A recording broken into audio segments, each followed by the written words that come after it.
ایک بہت دردناک منظر مدینہ چھوڑنا تھا.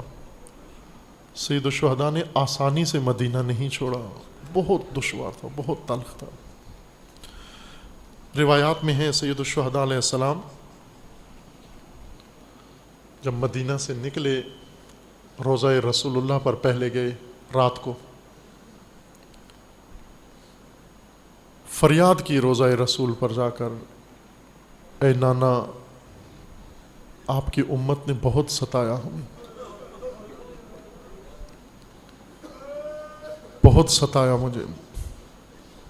اپنے نانا کے ساتھ راز و نیاز کر کے اس قبر پر آ گئے جس کا نام و نشان کسی اور کو پتہ نہیں تھا.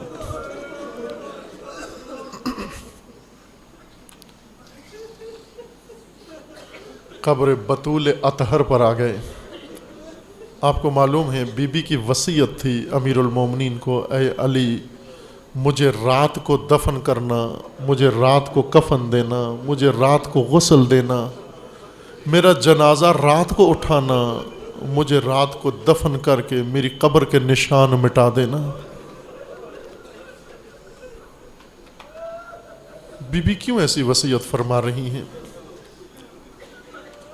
اس لیے کہ بی بی فرماتی ہیں میں قیامت تک اپنی قبر پر ان لوگوں کو آنا پسند نہیں کرتی جنہوں نے میرا دل دکھایا ہے. آج بھی کسی کو معلوم نہیں بی بی کی قبر کہاں ہے،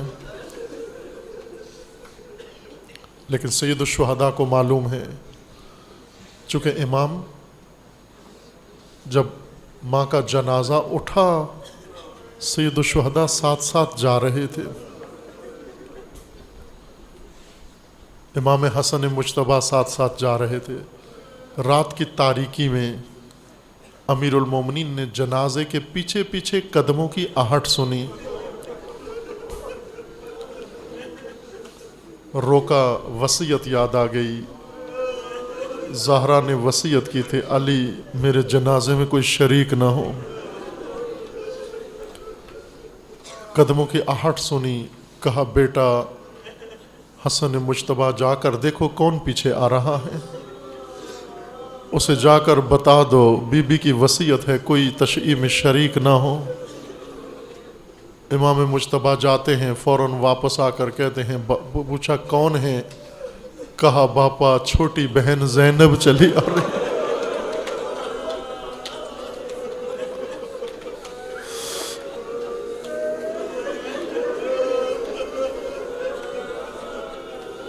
تین سال کی بچی ماں کے جنازے کے ساتھ چلتی ہوئی آ رہی. امیر المومنین فرماتے ہیں بیٹا حسن جلدی جاؤ بہن کو جا کر گھر چھوڑاؤ، شاید رات کی تاریکی میں کوئی دیکھ رہا ہوگا. میں کہوں گا اے مولا 3 سال کی نابالغ زینب ماں کے جنازے کے پیچھے رات کی تاریکی میں آ رہی تھی، آپ نے گوارا نہیں کیا کہ بی بی رات کی تاریکی میں باہر آئے. اے مولا آج دیکھیے آپ کی بیٹی بازار کوفہ سے گزر رہی ہے، سر پہ ردا نہیں. اے مولا دربار شام میں آ گئی ہے، سر پہ ردا نہیں ہے. سید الشہداء زہرا اطہر کی قبر پہ پہنچے، جی بھر کے روئے، بہت روئے، فریادیں کر کے روئے.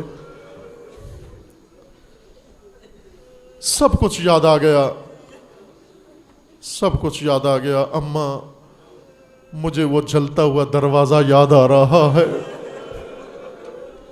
اماں مجھے در کے پیچھے آپ کا زخمی پہلو یاد آ رہا ہے، اماں مجھے غربت کے عالم میں رات کو اٹھتا ہوا جنازہ یاد آ رہا ہے. لیکن ایک اجازت چاہتا ہوں آج، اماں آج کیوں حاضر ہوا ہوں؟ ایک تو شاید پھر کبھی لوٹ کر آپ کی قبر پہ نہ آ سکوں، اور اماں میں آپ کی بیٹیوں کو ساتھ لے کے جا رہا ہوں.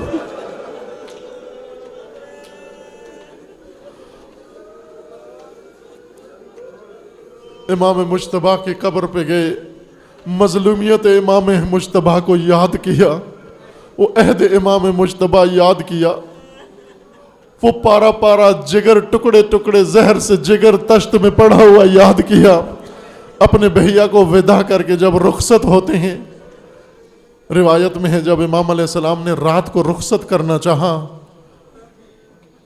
ایک راوی نقل کرتا ہے میں نے دیکھا، میں کنارے پہ کھڑا ہوا منظر دیکھ رہا تھا، باری باری بنو ہاشم بچے اور خواتین آتی، اسی عالم میں نے دیکھا 2 خواتین آ رہی ہیں اور ان کے آنے کے لیے اہتمام کیا گیا۔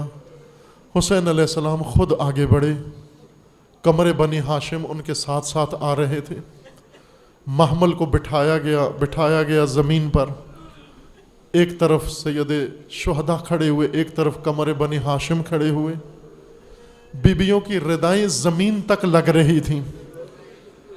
میں نے پوچھا، وہاں موجود چند ہاشمیوں سے پوچھا کہ یہ کاروان جو جا رہا ہے اس کے اندر سب نے آ کر سوار ہونا چاہا، ان کو سوار کیا گیا، لیکن ان 2 بیبیوں کو بڑے اہتمام سے سوار کیا جا رہا ہے، مجھے یہ بتاؤ جن کو سوار کیا جا رہا ہے کون ہے اور جو سوار کر رہے ہیں کون ہے؟ جب اس نے بتایا کہ یہ علی کی 2 بیٹیاں ہیں، ایک کا نام زینب اولیاء ہے، ایک کا نام ام کلثوم ہے، اور یہ جو چمکتا چہرہ سوار کر رہا ہے اس کا نام قمر بنی ہاشم ہے، تو میں سمجھ گیا کہ یہ کاروان جو جا رہا ہے اس حرم رسول کو لے کے جا رہا ہے، خدایا اس حرم رسول پر کیا بیتی گی؟ عزیزو وہی حرم رسول لے کر سید الشہداء کربلا آ جاتے ہیں، کربلا میں آ کر 2 محرم کو اپنے راہوار سے نیچے اتر کر خاک کو مٹھی میں لے کر فرماتے ہیں خدا کی قسم ہمارے گرنے کی یہی جگہ ہے، اللہ کی قسم لاشوں کو پائمال کرنے کی یہی جگہ ہے، اللہ کی قسم عاشقوں کے گرنے کی یہی جگہ۔ اللہ لعنت اللہ علی الظالمین۔ فَسَيَعْلَمُ الَّذِينَ ظَلَمُوا أَيَّ مُنْقَلَبٍ يَنْقَلِبُونَ